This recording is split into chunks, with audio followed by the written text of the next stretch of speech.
भैरव साधना आप जरूरी नहीं कि तीक्ष्ण रूप से करें। भैरव साधना जरूरी नहीं कि आप उसे तंत्र मार्ग के माध्यम से करें। सात्विक रूप से भैरव जी की साधना करें। आप भैरव जी को खीर का भोग लगाएं, दूध का भोग लगाएं, पान का बीड़ा लगाएं, जलेबी, इमरती, लड्डू आदि सात्विक भोग लगाते हुए भगवान श्री भैरव की साधना करें। सब्जेक्ट पर आते हैं कि भगवती की साधना के साथ साथ भैरव की साधना का क्या उद्देश्य है। देखो, जिस प्रकार से एक होते हैं कौन, राष्ट्रपति, एक होते हैं उपराष्ट्रपति, ऐसे ही जोड़ा होता है। तो जैसे देवी साधना है, अलग अलग भगवती के स्वरूप हैं, भगवती नाना स्वरूपों में विचरण करती हैं। हर देवी का एक अलग भैरव का स्वरूप बतलाया गया है। आपको हमें सुनने में क्या लगता है कि भगवान भैरव हैं, लेकिन भैरव जी के भी अनेकों प्रकार के स्वरूप हैं कि जैसे दुर्गा जी हैं, इनके भैरव अलग हैं, श्री काली हैं, इनके भैरव अलग हैं, तारा हैं, बगलामुखी हैं, त्रिपुर सुंदरी हैं, षोडशी हैं, भुवनेश्वरी हैं, भैरवी हैं, छिन्नमस्ता हैं, धूमावती हैं, कमला हैं, मातंगी हैं, है ना। तो सबके भैरव अलग अलग हैं। 10 महाविद्याओं के भैरव अलग अलग हैं। ऐसे ही अनेकों शक्तिपीठ हैं। उन शक्तिपीठों पर निवास करने वाली जगत जननी जगदम्बा के भैरव अलग अलग हैं। हमें लगता है अब जैसे देवी माँ, नाम देवी माँ, समस्त देवियों के लिए देवी माँ पुकारा जाता है, लेकिन भगवती नाना स्वरूपों में वास करती हैं। कहीं छिन्नमस्तिका हैं, तो कहीं बगलामुखी हैं, तो कहीं कमला हैं, तो कहीं मीनाक्षी हैं, कहीं शताक्षी हैं, कहीं ब्राह्मणी हैं, कहीं शाकंभरी हैं, कहीं नैना हैं, तो कहीं चिंतपूर्णी हैं, कहीं विंध्यवासिनी हैं, तो कहीं ज्वाला हैं, तो कहीं चामुंडा है।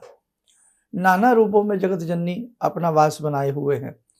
भक्तों के कष्टों को, भक्तों के संकटों को दूर करने के लिए ये त्वरित आतुर रहती हैं। माँ, बेटा माँ को जैसे ही पुकारता है, माँ उसकी हर बात को सुनने को, मानने को और उसके कार्य करने को तत्पर हो जाती हैं, क्योंकि माँ का स्नेह अपनी संतान के प्रति बहुत गहरा होता है। इसलिए बेटे ध्यान रखना, किसी मर्मज्ञ से ये सब चीज़ें सीखें। एक हुआ साधारण साधक के घर में साधारण तरीके से हमने अपनी साधना कर ली, अच्छी बात है, लेकिन साधना के सोपान का अति आनंद जो साधक लेना चाहता हो, जो साधक अपनी साधना में अनेकों प्रकार के विलक्षण रूप देखना चाहता हो, अनेकों प्रकार के चमत्कृत दृश्य देखना चाहता हो, उस साधक को जिस भगवती की साधक साधना कर रहा है, जैसे आप चामुंडा जी की साधना कर रहे हैं, आप बगलामुखी जी की साधना कर रहे हैं, आप ब्राह्मणी देवी की साधना कर रहे हैं, शाकंभरी देवी की साधना कर रहे हैं, विंध्यवासिनी देवी की साधना कर रहे हैं, तो उनके भैरव अलग अलग हैं। उन भैरवों के मंत्र भी कुछ इस प्रकार से हैं। नाना भांति से मंत्र हैं, किसी में बीजाक्षर अलग प्रकार से जुड़े हैं। ये बहुत गुह्य विज्ञान है।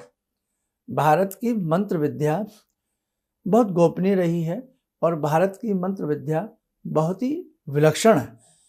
इस मंत्र विद्या में उतरने वाला साधक जब गहराई में उतरता है ना, तब उसे पता लगता है कि हमारी ये विद्या कितनी अनमोल है। हम सोच तो लेते हैं कि भगवान की प्राप्ति नहीं हो पा रही, हमारी साधना हमें संपूर्ण फल नहीं दे पा रही, हमारी साधना कारगर नहीं हो पा रही, लेकिन साधना के मूलभूत तथ्य कई बार हमें मालूम नहीं होते हैं। अब जैसे मिसाल के तौर पर दही जमाना है, ऐसे बहुत लोग होंगे विश्व में, मैं भारत की तो बात नहीं करता, जिन्होंने दही शायद देखा भी ना हो, दही जमाया भी ना हो। ऐसे बहुत कबीले हैं, आदिवासी हैं, बहुत ऐसे भारत के बाहर की मैं बात कर रहा हूँ, या एक सामान्य बात है। तो जिन्हें दही जमाना ना आता हो, तो वो दही कैसे जमाएंगे। अब दही जमाना है तो उसका एक प्रोसीजर है। ऐसे ही किसी मूर्ति में रंग भरना है, उसका एक प्रोसीजर है। किसी चीज में कोई काम करना है, हर चीज के अपने अपने प्रोसीजर हैं। ऐसे ही जब साधना विलक्षणता की तरफ चलती है। जब साधना गंभीर होती है, जब साधना गहराई पकड़ने लगती है, तो उस साधना के नियम संयम, उस साधना के कुछ तौर तरीके भी गंभीर हो जाते हैं।